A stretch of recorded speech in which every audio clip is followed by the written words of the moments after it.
अकोला बस स्थानकात आज सकाळी मोठा गोंधळ उडाला.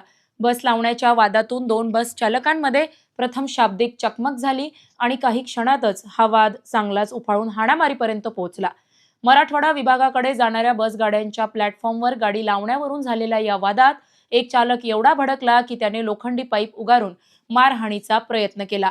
या प्रकारामुळे प्रवाशांमध्ये मोठी भीती पसरली.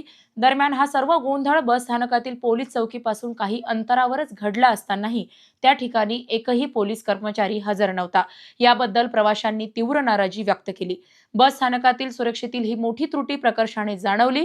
अखेरीस उपस्थित प्रवासी नागरिकांनी पुढाकार घेऊन मध्यस्थी केली आणि वाद शांत करण्यात यश मिळवले. या घटनेनंतर एसटी स्थानकावरील सुरक्षेचा मुद्दा पुन्हा एकदा ऐरणीवर आला आहे. अशाच महत्त्वपूर्ण बातम्यांच्या अपडेटसाठी अजिंक्य भारत न्यूजच्या पेजला फॉलो करा आणि सबस्क्राईब करा. Thank you for watching.